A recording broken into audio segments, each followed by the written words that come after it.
જય ત્રંબકેશ્વર મહાદેવ। શિયાળાની કડકડતી ઠંડીમાં વહેલી સવારે 9 વાગે અમે નીકળી ગયા મહાદેવના દર્શન કરવા। અમે પહોંચી ગયા રાજકોટથી 18 કિલોમીટર દૂર આવેલ ત્રંબા ગામમાં ત્રંબકેશ્વર મંદિરે। મંદિરનું વાતાવરણ ખરેખર અદ્ભુત અને આનંદમય હતું, જે તમને એક શાંતિની અનુભૂતિ કરાવશે। અને ત્યાંથી પાછા ફરતી વખતે અમે પહોંચી ગયા રાજકોટના આજી ડેમ ચોકડીથી થોડી જ નજીક આવેલ ભીચરી માતાજીના મંદિરે। તો ચાલો પૂરો વિડીયો આગળ જોઈએ।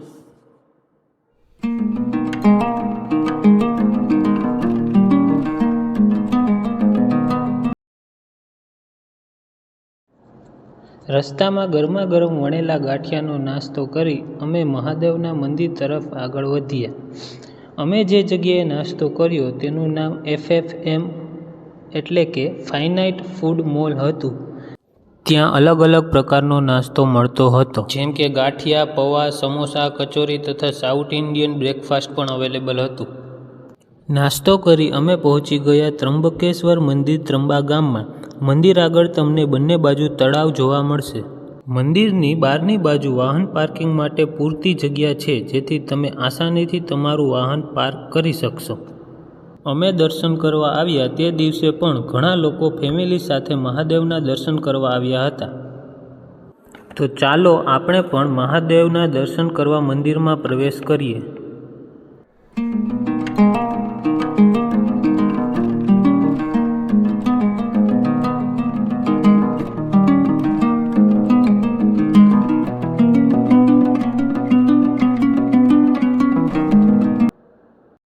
મંદિરનો પાછળનો ભાગ ખૂબ જ રમણીય છે। ત્યાં બાળકોને રમવા માટે હિંચકા તથા લસરપટ્ટી છે, તથા આપણે લોકો ત્યાં થોડો ટાઈમ બેસીને કુદરતી સૌંદર્ય માણી શકીએ છીએ।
years later.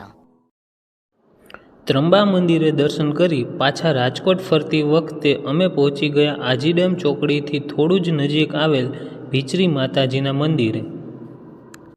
આ મંદિર થોડું પહાડ ઉપર આવેલું છે। ત્યાં મંદિર જવા માટે કોઈ પગથિયા નથી ચડવાના, પરંતુ સીધો રસ્તો જ ત્યાં ઉપર સુધી જાય છે। આપણે આપણું વ્હીકલ ત્યાં ઉપર મંદિર સુધી લઈ જઈ શકીએ એવો પાકો રસ્તો છે, અને મંદિરની બહાર પાર્કિંગ માટે સારી એવી જગ્યા છે। મંદિર એટલું ઊંચાઈ પર આવેલ હોવાથી ત્યાંથી બહારનો નજારો જોતા તમે કોઈ હિલ સ્ટેશન પર આવી ગયા હોય એવું લાગશે। તો ચાલો હવે આપણે માતાજીના દર્શન કરી તેના આશીર્વાદ લઈએ।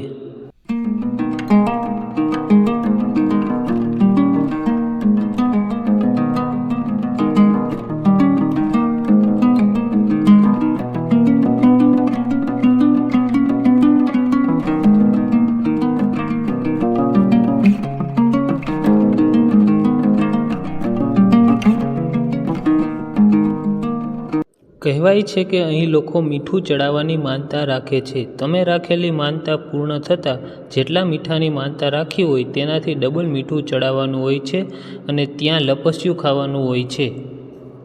મંદિરે દર્શન કરી અમે લોકો ત્યાંના કુદરતી સૌંદર્યનો આનંદ લીધો। ત્યાં ઉપર પહાડથી આજુબાજુનો નજારો ખરેખર જોવાલાયક હોય છે।